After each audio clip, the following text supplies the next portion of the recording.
Greetings and salutations, this is Jason Silverain, and today I'll be looking at Renowned Explorers International Society. Developed and published by Abbey Games and released in September 2015, the strategy roguelike is pretty damn decent.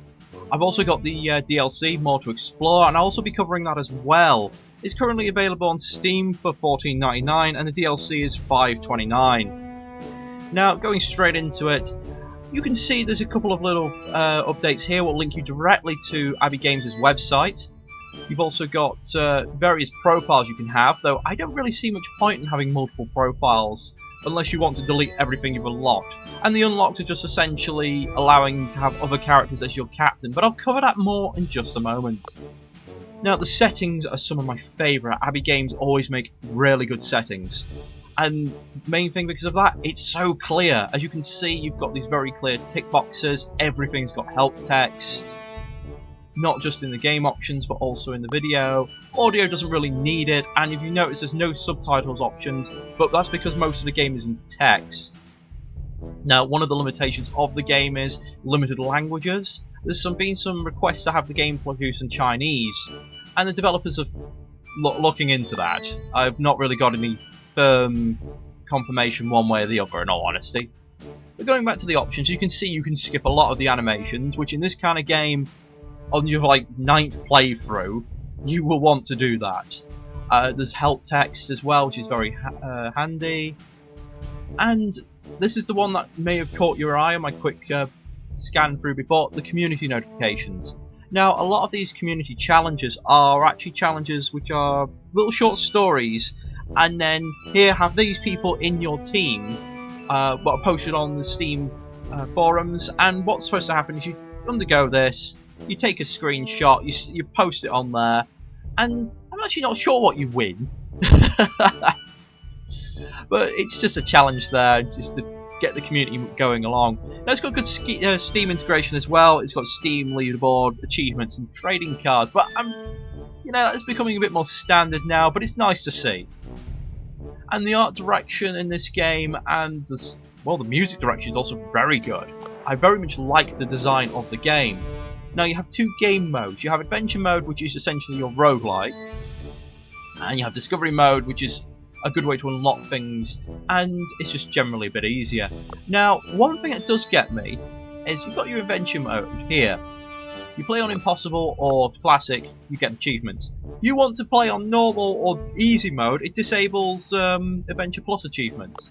But discovery, you can play on easy and still get achievements, and unless you want to put cheat mode and skip battles. And that's almost like them recognising that the battles are some of the one of the weakest parts of the game, in my opinion. On the high difficulties, the battles can get very unenjoyable, and I'll cover that more in the future.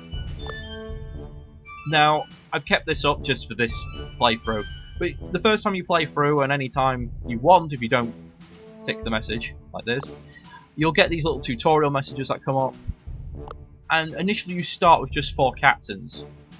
These people here. And there's essentially 4 different types of character as well. You've got your scientists, so for researching.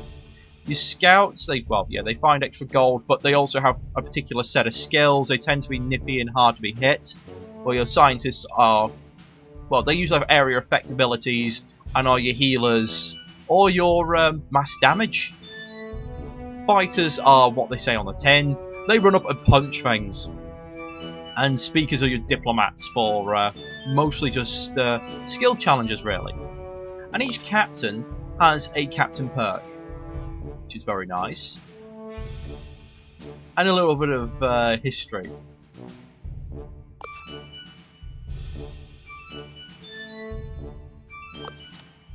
So, as you can see, each character has a...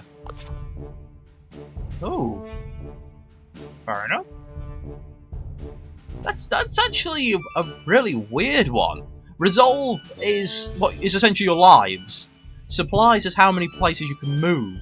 So you're actually getting a negative. It's really bizarre.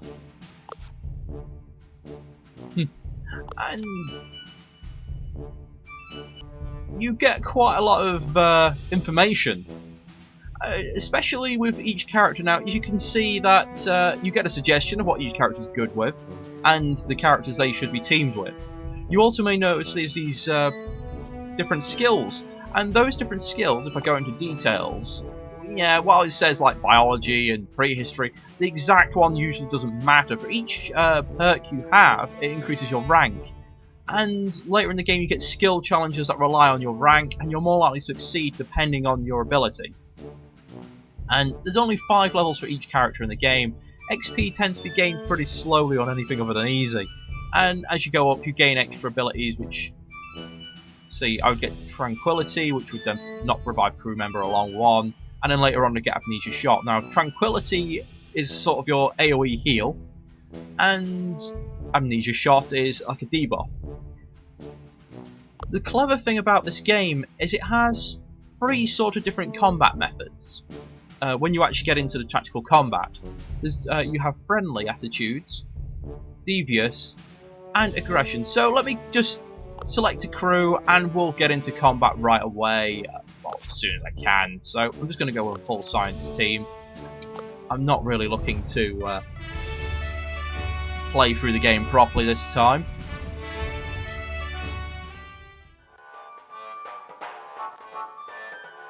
Cute little loading screen. So our mission is to find the burial site of the Saxon kings. That's not bad. There's 3 random missions you can start on. One's like finding a Viking longboat. This one's the burial of the Saxon kings. I can't quite remember the last one. So there we go. That's sort of where I'm aiming to get to. Now, as you can see, I've got supplies and more of that wonderful health text. I can move 7 squares essentially, unless I pick up more supplies. Now, you get gold, which you use to buy more equipment. Status, which lets you gain an entourage or special characters.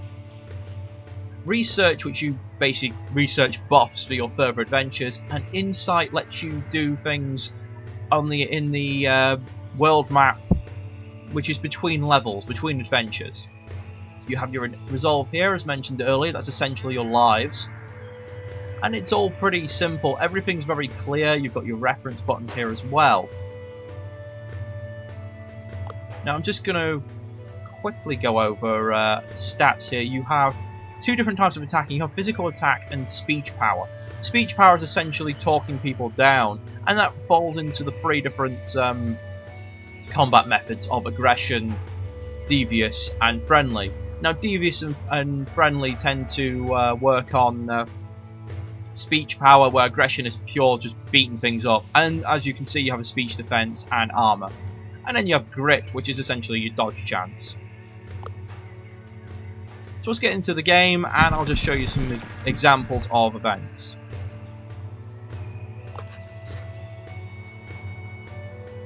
Now as you go through you collect these various tokens. Let's go with you learning tactics defense.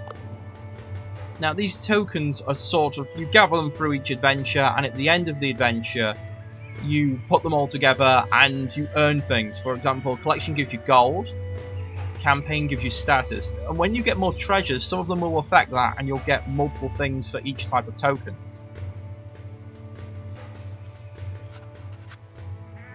So restock some supplies. It's a shame the supply thing was so far back. Okay, let's help the farmer. And we gain some basic collecting supply. And as you go through, you see you get various choices, and yeah.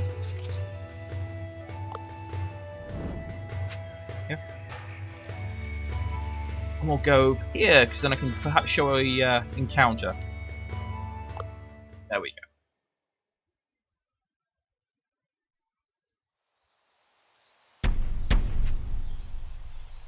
Now this comes up because it will show if there's a particular method, and if you defeat your foes, you gain bonus tokens. Now this one wants me to beat them aggressively. My team's not particularly great at being old scientists.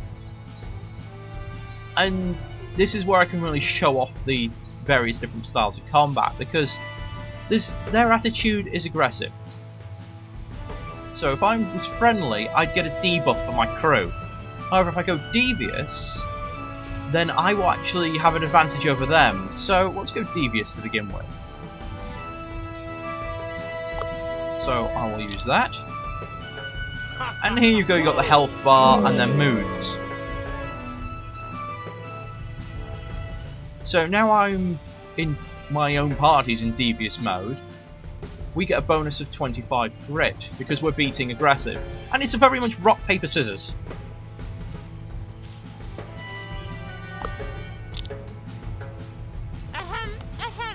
And as you can see, each character has their own unique art style and animations, and they're all really quite good. I do like the art direction in this game.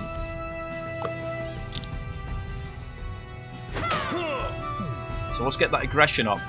And if you're wondering, you get these little progress bars, which lets you know just when you're going to swap moods. You nearly always start in a neutral mood. And the enemies can also swap moods, but it's very rare for them to do so. On the easier ones, anyway. On the harder difficulties, then they're swapping left, right, and centre to counter you. Though certain things like animals will often have a set mood they don't change out of, or very rarely change out of. See, now we've got our mood and buff. And if you forget what's going on, so many, you know, help texts which just come up when you click.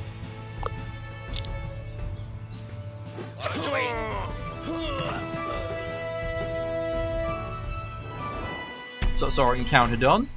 We gain some encounter tokens, and now we get a buff because we're in aggressive mode. So we get more armor and more attack power.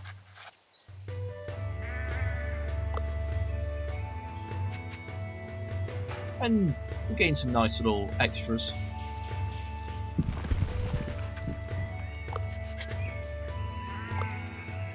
Now I'm just kind of skipping through some of the text here because I want to show you the campfire stories. Now this is another feature which is actually been mostly upgraded via the DLC. Normally you'd only have like gain some bonus collect, gain some bonus encounter, and you can only do one campfire a mission. But with the DLC, you can actually now improve your character's abilities.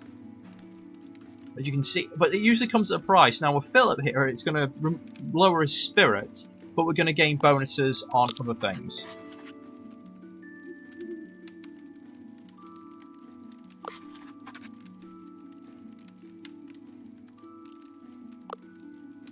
There we go.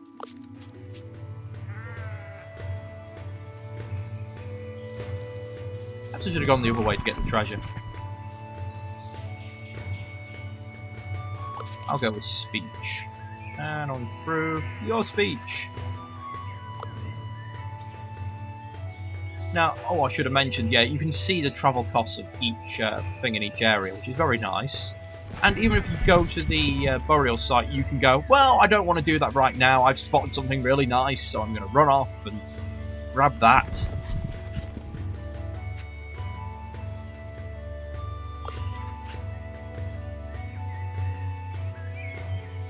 So let's help this old man. Oh, agility or strength? Well, I don't have much chance. As you can see, it even gives you the maths of how things develop. How things, your percentages basically.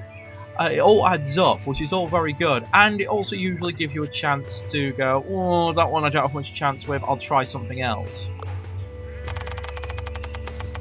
And then it rolls like this. Ooh, a little bit of lag there.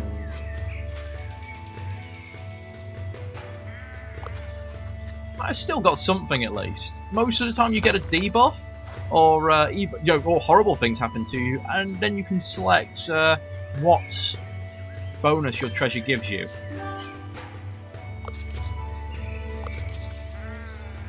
Oh well. And that was an example of what happens when you run out of supplies. You start getting more and more debuffs. So I'll do it again. So they've lost attacking power, and that's a lot. That's 30% of your attacking power. unlock a level. I've unlocked that and improved my engineering. Oh, yeah, you've got your equipment slots here as well, which you can occasionally get more, but that's not the same with every character.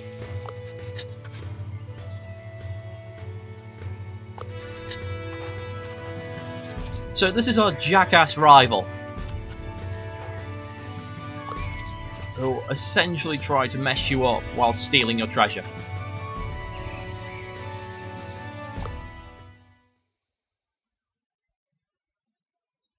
Now, with this particular chap, we want to try and beat him in a devious manner. If you did friendly, we'd actually get negatives, and aggression is like, well, not fussed. And so essentially, if I defeat him with a devious ability or mood, then we will get bonuses. Fumble. Gotta love it. 80% to succeed. Nope, fumbles. Now, thankfully, all that lack of supplies only hurt my defense and attacking power, which when I'm going to need speech defense versus these chaps. But this is actually a good point to just give an example of why the combat ends up being the weakest thing in the game. If you're playing on a more difficult setting, as you can see here, I've got 3 people. I've defeated 2 of them, so there was 1, 2, 3, 4, 5, 6, 7 of them. I'm pretty well outnumbered. In the later levels, it can be like 15 to 20 versus your 3, and you will just get worn down incredibly quickly. And if you don't have very particular abilities, you will just find yourself utterly trashed. And on the bosses as well, often the mooks will just keep respawning, so you can't even catch a break.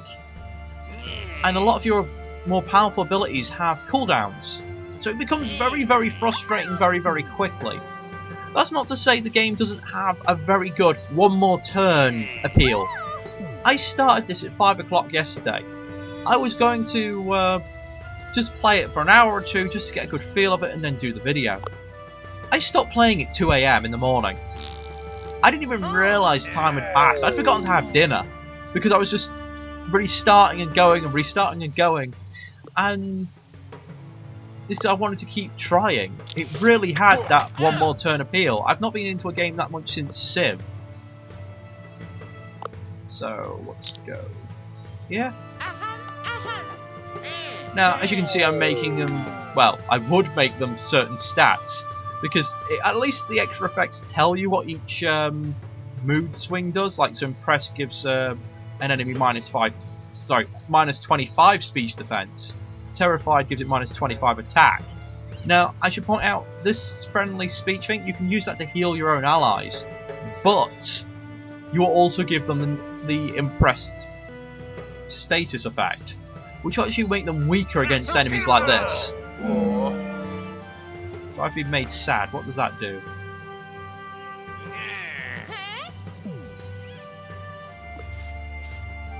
I can't check during their turn.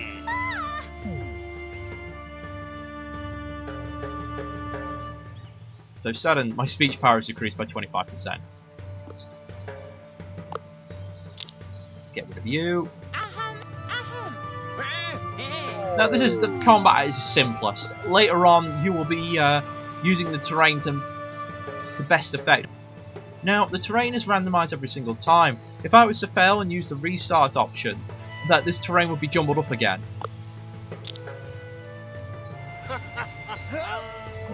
There we go. Now we're both useless at attacking.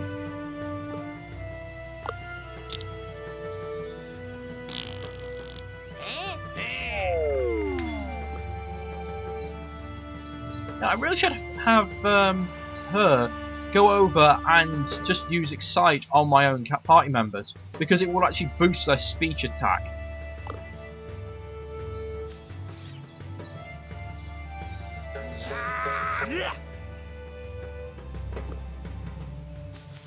Just wander across, but do is I'm going to use a friendly one on him. And fumble. Ah, the fumbles! The fumbles are so frustrating. They really are.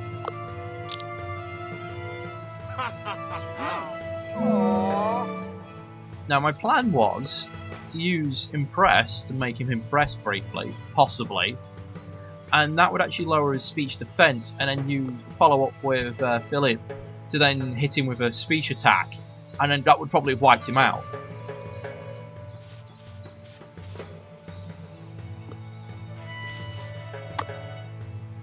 No, now we cite you. Should improve your speech attack. And that's this combat over.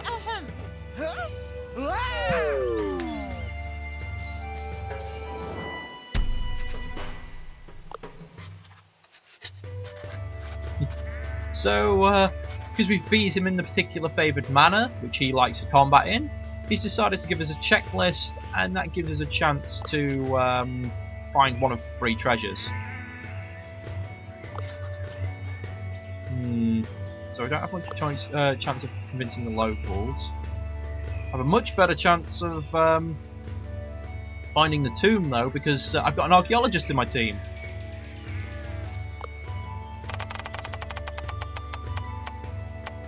And thankfully the random number god said yes.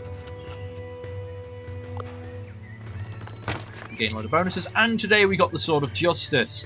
As you can see, the gameplay is actually quite fun and interesting as you sort of try to collect your way through all of this. Now I'm just going to head back to London and just give a very brief overview of the map. So skip this. You've got an alright amount. And this is the leaderboard that you're trying to get to the top of within 4 adventures after your initial one. And then there's, again, more tutorials which you can skip. But yes, the world map is the final piece of the game, really.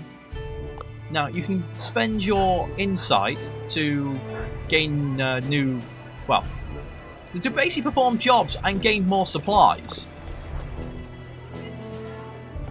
And depending on your character's ability in such areas, you get different amounts of reward.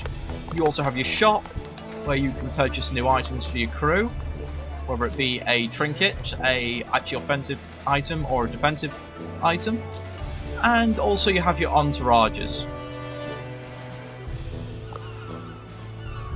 He's new, so it looks like Joker a little bit.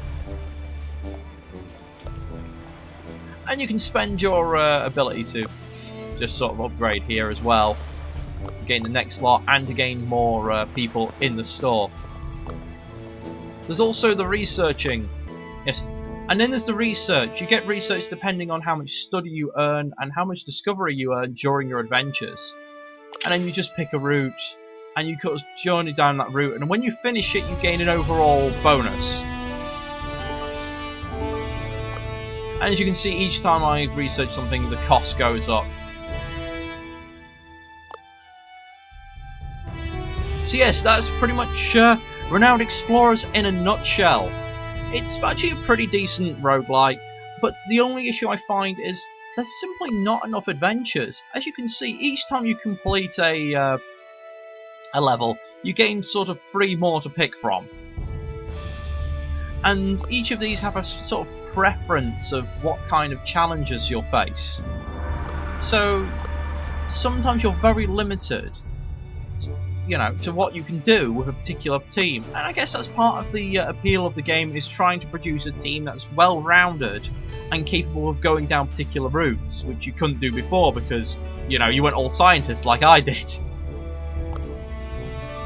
But thank you for watching, and I'll catch you guys next time.